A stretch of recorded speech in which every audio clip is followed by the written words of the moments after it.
All right, it is a beautiful day here in Budapest, and it's a Sunday afternoon. To step back for a moment, what day is not a beautiful day when you're in Budapest? So it is a Sunday afternoon, and interestingly enough, for a city of 1.7 million people to walk around in Budapest on a Sunday afternoon, you'd wonder sometimes, where is everybody? Well, a large majority, or a lot of people I should say, in Budapest go out to the countryside. They'll go to the wine country, or they'll go to Lake Balaton on a Sunday afternoon. But I'm going to do something actually a little bit different, and I am going to go to a museum. And not any museum, mind you. I'm going to the Miniversum, as I believe how you pronounce it. And that is a miniature scale version of Budapest and several other cities. So what I'm going to do is I'm going to bring you along, and I thought I'd give you the full experience of going to the museum, and by doing so I'm going to actually take you with me down into the subway. So we're going to go down and take a ride along the subway. We're going down into this is what's known as the yellow line, and there is probably going to be somebody down here waiting for a ticket from me. Let's see. Usually when you come down there's somebody, but maybe on a Sunday, nope, there's nobody waiting for nobody checking my ticket. But anyway, so this yellow line that I'm on right here, or the yellow line that I'm about to be on, is, as I understand it, is the oldest. It's one of the oldest undergrounds in the world, if not Europe. I'm not sure. So I think it is one of the oldest undergrounds in the world. And probably help if I do my hair before I leave the house in the morning, don't you think? But anyway, so this is the yellow line. Up until just recently, they had 3 undergrounds, and they're color-coded. You would have the red line, the blue line, or in Budapest it'd be the piros. The piros line would be red, and the cake line would be blue. And the yellow line, I think, is Zol. I think it's Zol is the yellow line. So I think the train's probably going to be coming along here any minute, but this is the yellow line, and the yellow line is going to take me, I'm just going to go up a couple stops, and I'm going to get off at what's called Oktogon. I'm going to get off at Oktogon and go along. So here comes the train now. The tram, I should say.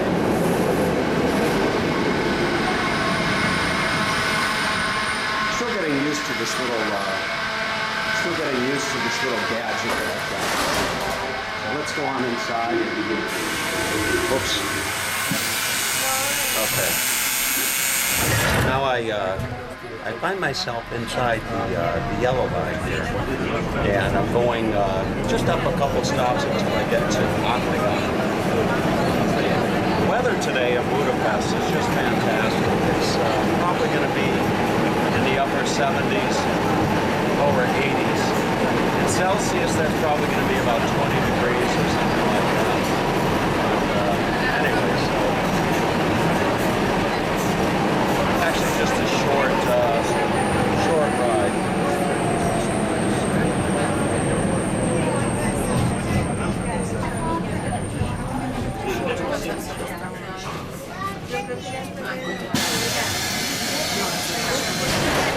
Boy, if I had a warrant for every time I've ridden the underground here in Budapest. I lived here for 3 years, and as the saying goes, I know it like the back of my hand. At least most parts of Budapest. I lived in Pest when I was here, and I know Pest more than I know Buda. So now we're coming up to Oktogon. Yeah, Oktogon is a stop that's right on what's called the Route. And the route, if you look at a map of Budapest, the Bruges is a large circle that goes around all of Budapest, and that's the major thoroughfare, if you will. So we're going to get off here and go up to Oktogon.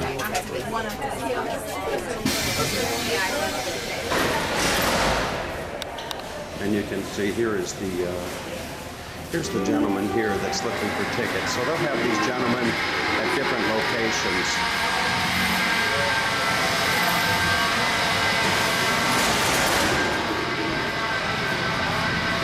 So these gentlemen will stand here and they'll wait for your ticket. You gotta come in and show the ticket. So right now we're gonna go up and out. Come over here and we're going to be on Oktogon.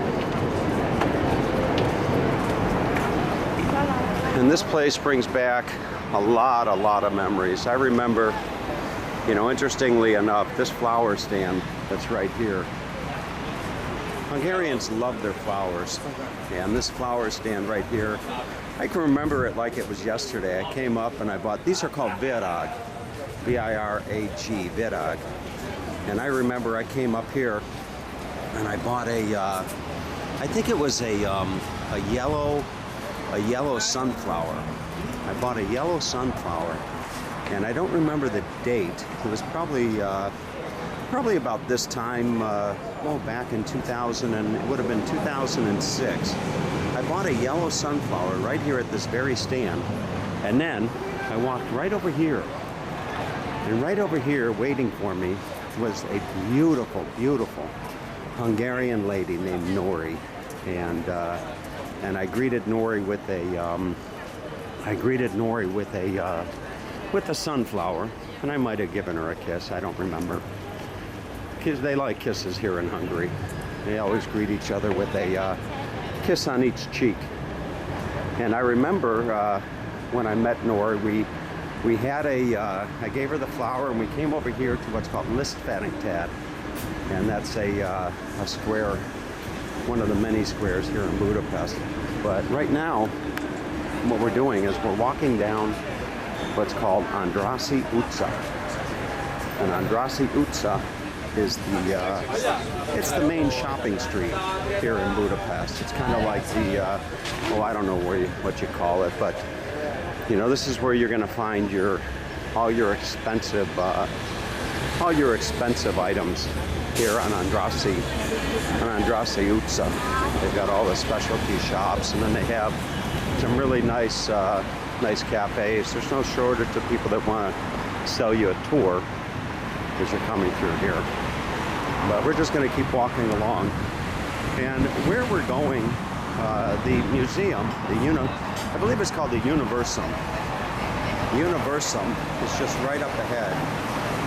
And there's people here enjoying I think it's too late to be enjoying a breakfast at this point in time. So they're enjoying a nice lunch. Probably wouldn't surprise me if some of these are tourists having a nice bowl of a goulash lettuce, just like you see here. This couple right here, they're just finishing up their goulash lettuce. That's soup. Leves is soup. I learned a fair amount of words when I was in Hungary. I can count up to 10. I think it's edge, got too hot, age, good, hot, hate, kielens, teas, something like that. And then I know some of the colors, you know, like zold is zold and cake and baguette and barna, and what else do I know? Oh, some of the other words. And then gumbash is mushroom, and kedik is please, and sapin. And then of course there's bocsanot and elnagest. Bocsanot, I think, I sometimes get mixed up between bocsanot and elnagest. I think bocsanot is if you're like in a tight space on a tram or something and you bump into somebody, you say bocsanot. I think that's like sorry. And then if you want to ask somebody something, you go up and you say Elnézést, something along those lines. Elnézést. And so those are two of the words. You never want to say the word kush in Budapest. Oh, I just did. But kush is not a very nice word to use when you're walking around in Budapest. But anyway, so now we're almost up to where the famous opera house is. We'll be up to the opera house shortly. And the opera house is definitely a top spot if you come to Budapest, especially if you like music. You want to go to the opera house. And I've been up to the opera house. I think I saw the Italian play called Figaro when I was here. I saw the Italian play called Figaro, and I've been to the opera as well here in Budapest. But the opera house is definitely a place that you want to visit. And you know, interestingly enough, it is, knock on wood, it is a incredibly safe city. You know, you go to a big city oftentimes, and you're concerned about, you know, your safety. And I can say that, you know, I've walked the streets of Budapest over the years. I've walked the streets of Budapest without ever having a fear for my safety. So we're just coming up on the Opera House right now, and I'll show that to you. The Opera House is just it's a magnificent building. It really is a beautiful building, as you'll see here in just a moment. So swing the camera around and you see they've got the Opera Cafe. Folks having and here you can see the prices on the menu. Goulash levis, 1,200 forint, and they've got the pizza and the gnocchi and all that. So here is the Opera House, and they'll give you tours. They have tours throughout the day, but anyway, I can zoom up and give you a nice view of it.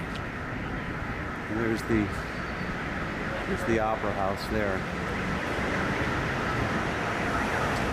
I don't know if I could even go inside. Maybe I could. Give you a quick peek on the inside of the Opera House. Look at this. So this is the inside of the Opera House. Just a little bit of a bonus for you. You know, what's really nice is you look at the floors. The tile work in the building is just really, really special.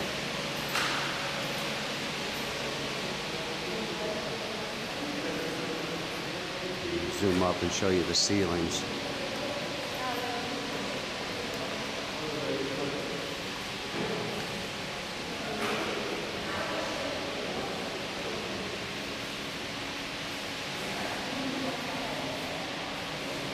Really fantastic.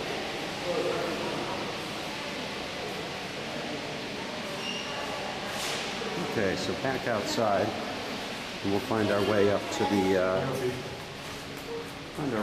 the museum.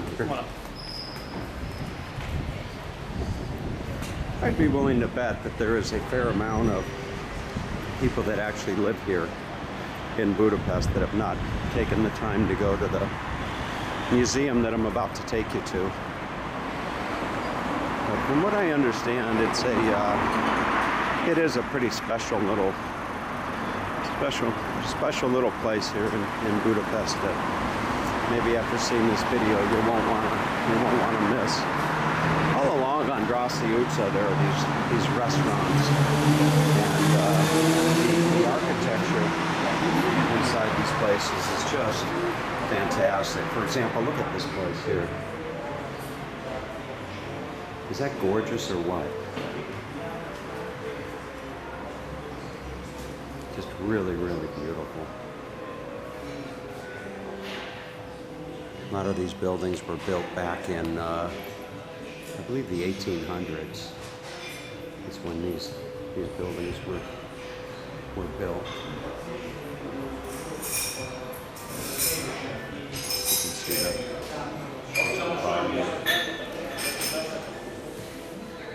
Okay, so back to Andrássy. And we'll be at the museum here shortly. All right, so I found my way up to the Miniversum Museum here in Budapest on Andrássy utca. And before I go in, I'll tell you just a little bit about this place. The Miniversum story started in August of 2012 on the initiative of Attila Kosich, who started to develop the concept of the exhibition and the business plan at the time. Beside the idea of a huge layout, the following factors have been considered crucial. New dimensions of the interactivity. The visitors could take part actively in working of the layout. The venue as a site itself. We have been considered a palace of Andrássy Street since the beginning and are part of the World Heritage. And it's a place where there's entertainment for children beyond the interactive elements of the exhibitions. A playhouse, a workshop provide extra activity for the kids. And the quality of the modeling, we've strived to develop all the details so that a world-class exhibition would interest everyone. So we're going to go on inside and bring you along for a tour.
I found myself to the, I guess this is the control center of the Miniversum, and there's two gentlemen that are sitting here monitoring everything.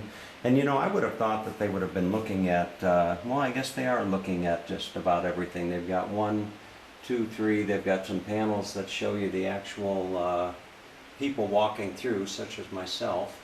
And then what else am I looking at here, guys? Are these circuit boards? What are these circuit boards here? Yes, here we can control the trains. You can check the schedules, looking for problems. There you can see the hidden stations, hidden tracks. Fantastic. You don't have very many problems here, though, do you? Sometimes. Sometimes yes, sometimes not so much. Today it's a quite good day. Today it's a quiet, good day. All right. Well, thank you. You're welcome, sir.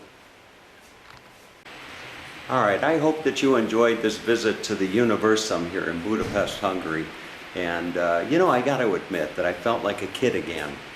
And I remember as a kid growing up outside of Euclid, Ohio, that we used to always build.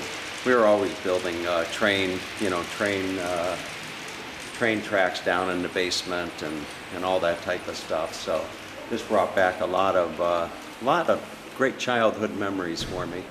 So if you're in Budapest, then by all means make this one of the destinations of choice in your visit here to this great city. So anyway, have a great day, and thanks for coming along.